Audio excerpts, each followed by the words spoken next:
Assalamualaikum warahmatullahi wabarakatuh. Di sini saya ingin menjelaskan atau mempresentasikan tentang penggunaan sistem IT dalam dunia yang modern seperti sekarang ini, terutama pada bidang transportasi, yaitu pada Gojek maupun Grab. Dan pada kesempatan kali ini saya ingin menjelaskan dan mempresentasikan apa-apa aja sih sistem-sistem informasi yang berada pada aplikasi Gojek tersebut. Sebelum saya menjabarkan hal tersebut, saya ingin menjelaskan dulu apa sih itu Gojek. Gojek merupakan sebuah perusahaan penyedia jasa layanan transportasi dengan menggunakan armada motor yang saat ini telah memimpin revolusi industri transportasi ojek di wilayah Jabodetabek. PT Gojek Indonesia pertama kali didirikan oleh Nadiem Makarim pada tahun 2010. Gojek adalah perusahaan berjiwa sosial yang memimpin revolusi industri transportasi ojek. Gojek bermitra dengan para pengendara ojek berpengalaman di Jakarta, Bandung, dan Surabaya dan menjadi solusi utama dalam pengiriman barang, pesan antar makanan, berbelanja, dan berpergian di tengah kemacetan. Tukang ojek yang bernaung di Gojek sudah mencapai 7.500 driver di area Jabodetabek saja. Dengan perkembangannya yang sangat pesat ini, kabarnya Gojek telah menuai prestasi sebagai juara 1 dalam kompetisi bisnis Global Entrepreneurship Program Indonesia atau GPI di Bali. Selain itu, Gojek telah memperoleh berbagai penghargaan dari komunitas bisnis maupun komunitas sosial. Di situs resminya disebutkan Gojek memberikan layanan jasa kurir atau 90 menit delivery anywhere in the city, jasa transportasi atau transportasi picking, free shower cap, and masker, jasa delivery makanan atau delivery your favorite food and 60 minutes in Jabodetabek, dan jasa belanja dengan minimal di bawah 1 juta rupiah. Lalu, melalui slogannya yaitu An Ojek for Every Need, Gojek tidak hanya menyediakan layanan transportasi angkutan penumpang. Saat ini, Gojek memiliki 4 jenis jasa layanan yang disiapkan untuk memenuhi kebutuhan konsumen, yaitu Instant Courier, Transport, GoFood atau Food Delivery, dan Shopping. Beberapa pelayanan Gojek yaitu diantaranya yang pertama Instant Corner. Jasa pengiriman barang Gojek bisa dimanfaatkan sebagai pengiriman barang secara real time. Biaya yang dibayar tentu saja sesuai dengan jarak tempuh yang secara otomatis sudah tertera di aplikasinya. Baik dokumen maupun barang bisa diantar. Dengan catatan untuk barang yang akan dikirimkan itu tidak boleh melebihi pada jarak stang motor dan dari tinggi pengemudi juga. Lalu transport atau jasa transportasi, sesuai dengan namanya, Gojek dimanfaatkan sebagai media transportasi, khususnya di waktu macet dan di saat kesulitan mencari transportasi publik. Kelebihan pada Gojek adalah pada awal pemesanan kita menentukan di mana keberadaan calon penumpang dan menentukan tujuan, dan seketika aplikasi memberikan konfirmasi harga yang harus dibayar oleh calon penumpangnya. Lalu food delivery atau jasa pengiriman makanan. Dengan layanan ini, kita bisa order makanan di restoran favorit kita tanpa harus pergi ke sana. Tinggal order lalu beritahu saja di aplikasi restoran yang kita maksud dan menu apa saja yang kita inginkan untuk kita order. Bahkan dalam layanan ini sudah ada jenis-jenis makanan yang direkomendasikan sehingga memudahkan kita untuk dapat memilih makanan. Lalu ada shopping. Shopping ini merupakan layanan di mana konsumen dapat membeli suatu barang tanpa harus datang ke gerai penjualnya. Jadi konsumen hanya perlu mengisi form yang tertera pada aplikasi dan juga menentukan jenis barang apa saja sih yang ingin dia beli.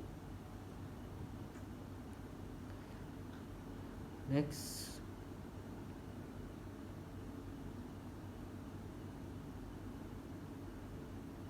kita ke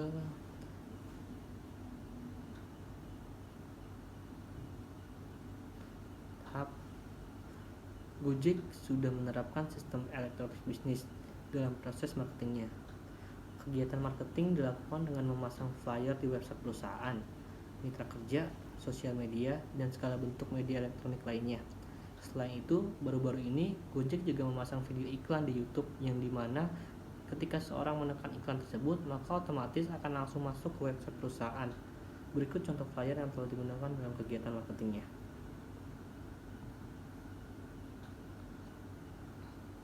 Lalu untuk pertanyaan-pertanyaan studi kasus yang sudah saya rangkum dari beberapa pertanyaan, saya menyebutkan ada 3 pertanyaan yang memang perlu diketahui oleh masyarakat umum. Yang pertama, mengapa perusahaan transportasi online membutuhkan pembuatan keputusan yang tepat bagi desain infrastruktur elektronik bisnis dan mengimplementasikannya secara efektif? Apa manfaat dari penerapannya? Itu yang pertama. Yang kedua, fitur IT apa saja sih yang terdapat dalam aplikasi Gojek ini? Dan yang ketiga, apa yang menjadi batasan pada penerapan aplikasi Gojek? Kita akan selesaikan pertanyaan itu satu persatu. Oke, karena perusahaan transportasi merupakan sebuah perusahaan yang sangat penting, dan jika setiap rancangan sistemnya dilakukan dengan fleksibilitas dan secara efektif, hal itu berguna untuk memberikan keuntungan yang lebih untuk perusahaan dan dapat memberikan kontribusi untuk periode yang panjang bagi kesuksesan perusahaan. Infrastruktur elektronik bisnis penting bagi banyak fungsi bisnis dan bagi proses bisnis dalam organisasi. Daya saing perusahaan tergantung pada fleksibilitas infrastruktur elektronik bisnis, karena infrastruktur tersebut memungkinkan perusahaan untuk membangkitkan proses bisnis dan aplikasi baru secara cepat. Kecepatan organisasi untuk mengimplementasikan proses tersebut meningkatkan daya saing dalam pasar.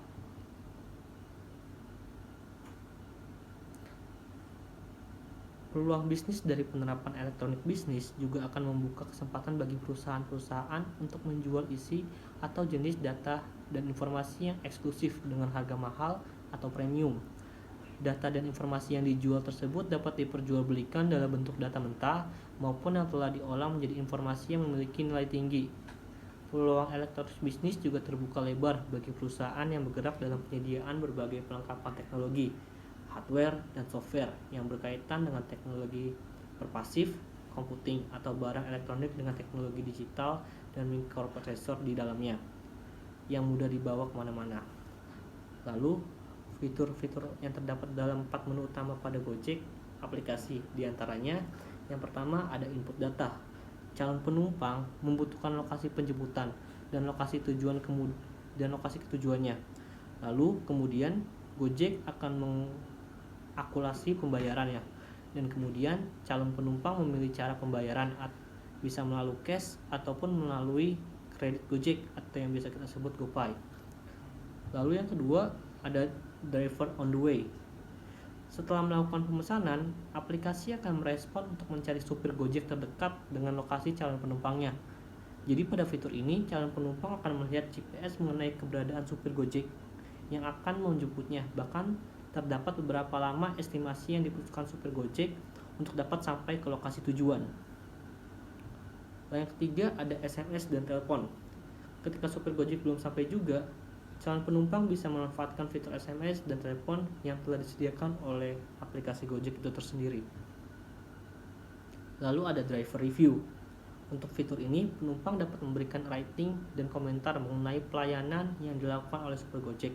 Karena dari rating inilah supir Gojek akan mendapatkan bonus bulanan.